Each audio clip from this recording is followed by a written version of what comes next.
எல்லாருக்கும் வணக்கங்க. இன்னைக்கு நான் உங்களுக்கு சாம்பார், அதாவது அரைச்சி விட்ட சாம்பார் எப்படி செய்யறதுன்னு சொல்லி தர போறேங்க, செஞ்சு காமிக்க போறேன். இப்ப பாருங்க, நான் ஒரு குக்கர் எடுத்துட்டேங்க. துவரம் பருப்பு அலசி நான் வச்சிருக்கேன். அந்த துவரம் பருப்பு போட்டுடுறேன் குக்கர்ல.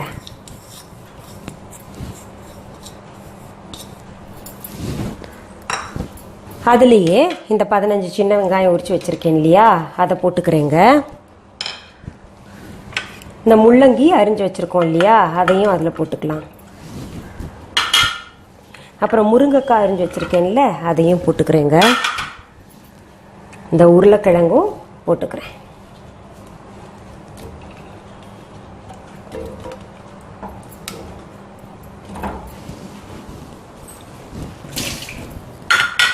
இதை போட்டு மஞ்சத்தூள் போட்டுடலாங்க. மஞ்சத்தூள் போட்டு நம்ம இப்போ பெருங்காயத்தூளையும் போட்டு வேக வச்சிடலாம். தண்ணி ஊற்றி, கொஞ்சம் தண்ணி ஊற்றி வேக வச்சிடலாம்.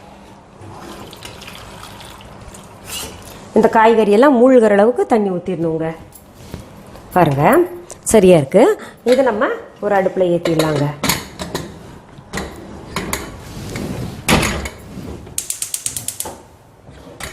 அடுத்தது நம்ம என்ன பண்ணலாம், செகண்ட் ப்ராசஸ்ங்க. இது செகண்ட் ஸ்டெப் பண்ணணும். நம்ம ஒரு பேன் எடுத்துக்கலாம். பேன் எடுத்து சூடாகட்டும். அது இப்போது நம்ம அடுப்பில் இது வச்சுருக்கோம். இது சூடாயிருச்சு. கொஞ்சம் எண்ணெய் விட்டுக்கலாங்க. கொஞ்சம் ஒரு 2 டீஸ்பூன் அளவு எண்ணெய் விட்டுட்டு வர கொத்தமல்லி இருக்கு இல்லையா, அதை போட்டுடலாம். அப்புறம் வெந்தயம் போட்டுடலாம். முதல் 2ஐயும் நல்லா வறுத்துக்கலாங்க.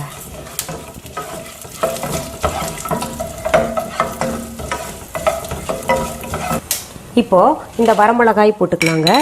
அப்புறம் சீரகத்தையும் போட்டுக்கலாம். இது எல்லாத்தையும் நல்லா வறுக்கணுங்க. இப்போ பாருங்கள், நல்ல புகை வருது பார்த்தீங்களா, நல்லா செவக்க வறுத்துட்டோம் நம்ம. இப்போ என்ன பண்ணோம், நம்ம இதுலேயே இந்த பெரிய வெங்காயம் நறுக்கி வச்சுருக்கோம்ல, அது போட்டுக்கணுங்க.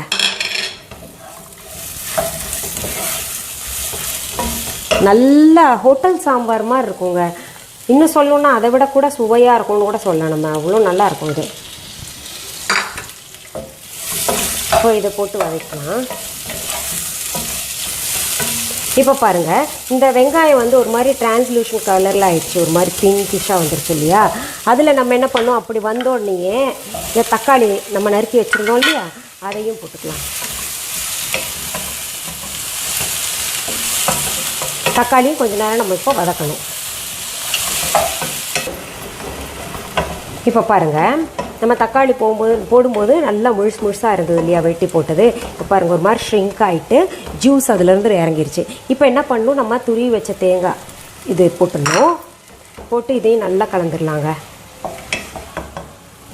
எப்போவுமே தேங்காய் போட்டு அடுப்பில் ரொம்ப நேரம் இருக்கக்கூடாது. எப்போ தேங்காவை நிறைய பேர் கொழுப்பும்பாங்க.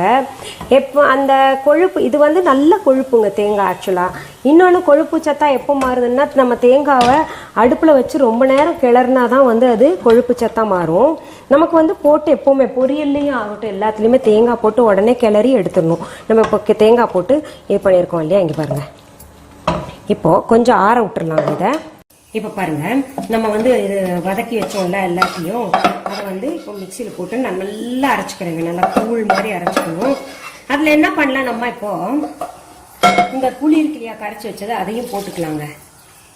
முதல் தான் அந்த காலத்தில் வசதி இருக்காது. அதனால் பார்த்தீங்கன்னா உங்களுக்கு இது புளியெல்லாம் கையால் கரைச்சி வச்சுருக்கோம். அந்த மாதிரி இப்போ புளியை வேஸ்ட் பண்ண வேண்டாம். நம்ம புளியம் கொட்டை எடுத்துட்டு நல்லா அரைச்சிடலாங்க. குக்கரில் வச்சுருந்தோம் இல்லையா, அது இறக்கிட்டேன் நான். அடுப்பில் இருந்து இறக்கி இப்போ விசில் போயிடுச்சு.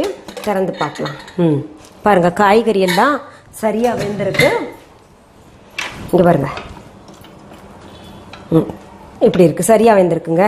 பருப்பும் வெந்திருக்கு, கிழங்கும் வெந்திருக்கு, முருங்கைக்காய் வெந்திருக்கு, முள்ளங்கி எல்லாம் சரி வேகத்தில் வெந்திருக்கு. நம்ம இப்போ அந்த மசாலா அரைச்சோம் இல்லையா, அது எப்படி இருக்குன்னு பார்ப்போம். பாருங்கள், மசாலாவும் நல்லா அரைச்சிருக்கு, கூழ் மாதிரி அரைச்சாச்சு. சரி, இப்போ நான் அடுப்பில் இது வச்சுருக்கேங்க, சூடாகட்டும் இந்த பேன். பேன் நல்லா சூடாயிருச்சுங்க. அதில் நம்ம எண்ணெய் ஊற்றிக்கலாம். சும்மா தாளிக்கிற அளவு ஊற்றினா போகிறோம். கடுகு நல்லா பொரியட்டும்.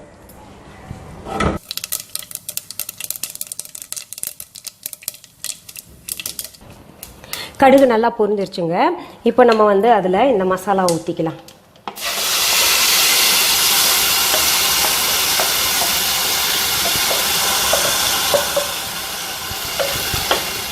தண்ணி ஊற்றி வேணால் சேர்த்துக்கலாம் நம்ம இன்னும்.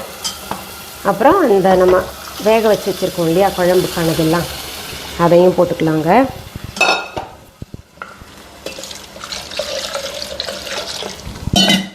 கருவேப்பிலை அதில் போட்டுக்கலாம்.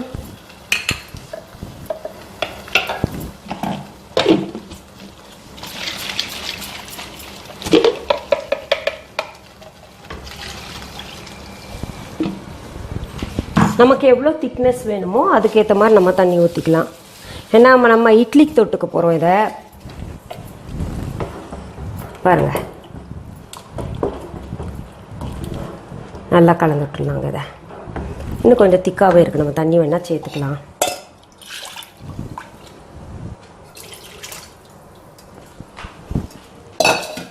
இப்போ இதில் கொத்தமல்லி தலையையும் போட்டுக்கலாங்க.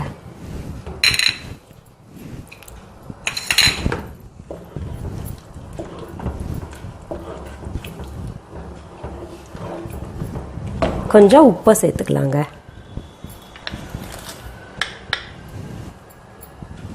இதை நம்ம என்ன பண்ணலாம், மூடி வச்சிடலாம். நல்லா கொதிக்கிட்டோங்க. நல்லா கொதிச்சு பச்சை வாசனை போயிட்டோம். சாம்பார் ரெடி ஆயிரும். அது பார்த்தீங்கன்னா இந்த சாம்பார் வந்து நமக்கு இந்த 14 இட்லி வந்து ஹோட்டலில் விற்கிறாங்க இல்லையா, 14 இட்லிஸ்ன்னு சொல்லுவாங்க இல்லையா, அதுல எல்லாம் ஊற வச்சு நல்லா நெய் ஊற்றி சாப்பிட்டோன்னா பிரமாதமாக இருக்குங்க. சரி, அது கொதிக்கிட்டோம். அது வரைக்கும் வெயிட் பண்ணலாமா? நம்ம இந்த அரைச்சி விட்ட சாம்பார் நம்ம இது பண்ணியிருக்கோம் இல்லையா, இதில் வந்து உங்களுக்கு இட்லி எப்படி சேர்க்கறது, 14 இட்லி சரியாக நான் போட்டிருக்கேன். இதில் கொஞ்சம் நெய் விட்டா எப்படிதுமா இருக்கும். நெய்யும் விட்டுடலாமா? இப்போ பாருங்கள், அரைச்சி விட்ட சாம்பார் வந்து எப்படி செய்யறதுன்னு உங்களுக்கு நீங்களாம் தெரிஞ்சிருப்பீங்க இந்த எபிசோடு பார்த்ததுல. சரி, இந்த மாதிரி உங்களுக்கு தொடர்ந்து சமையல் நிகழ்ச்சிகள் மற்றும் எங்களுடைய இசை நிகழ்ச்சிகள் எல்லாம் பார்க்கணும் அப்படின்னு நீங்கள் விரும்புனீங்கன்னா நீங்களாம் செய்ய வேண்டியது ஒன்று தாங்க. சப்ஸ்கிரைப் பண்ணுங்க. உங்களுக்கு தானாகவே எல்லாம் நான் என்னென்ன பதிவு போடுறேனோ அதெல்லாம் வந்துகிட்டே இருக்குங்க. மீண்டும் சந்திக்கலாமா? நன்றி. அன்பான வாடிக்கையாளர்களே, உங்கள் விஹா ஸ்டோரில் பூஜை பொருட்கள், சிலைகள், ராசிக்கற்கள், வாஸ்து பொருட்கள், விதைகள், பாரம்பரிய அரிசி வகைகள், சிறுதானியங்கள், ஆர்கானிக் பொருட்கள், மூலிகை எண்ணெய், மளிகை பொருட்கள், மரச்செக்கு எண்ணெய், மரப்பொருட்கள், வெள்ளி ஆபரணங்கள், கிஃப்ட் ஆர்டிகல்ஸ், காட்டன் மற்றும் பட்டு புடவைகள், காட்டன் சுடிதார்கள், பட்டு பாவாடை, குழந்தைகளுக்கான விளையாட்டு பொருட்கள், ஹை குவாலிட்டி இமிடேஷன் நகைகள், வீட்டு உபயோக பொருட்கள், ஜூட் பேக்ஸ், ஹேண்ட்மேட் சோப்ஸ், அழகு சாதன பொருட்கள், சிறுதானிய பிஸ்கெட்டுகள், ஹோம் அப்ளையன்சஸ், இன்னும் பற்பல பொருட்கள் விற்பனைக்குள்ளது. விஹா ப்ராடக்ட்களை நீங்கள் வாங்க விரும்பினால் அது எங்களுடைய viha.online வெப்சைட் மற்றும் சென்னை ராஜா அண்ணாமலைபுரத்தில் உள்ள எங்கள் விஹா ஸ்டோரில் மட்டுமே கிடைக்கும் என்பதை தெரிவித்துக் கொள்கிறோம். வேறு எந்த ஆன்லைன் வெப்சைட்களிலும் விஹா ப்ராடக்ட்கள் விற்பனைக்கு கிடையாது என்பதை நீங்கள் கவனத்தில் கொள்ள வேண்டும். எங்கள் விஹா ஸ்டோரின் விலாசத்தை கண்டறிய கூகுள் மேப்ஸில் விஹா ஸ்டோர் என்று டைப் செய்தால் வழியை கண்டறியலாம்.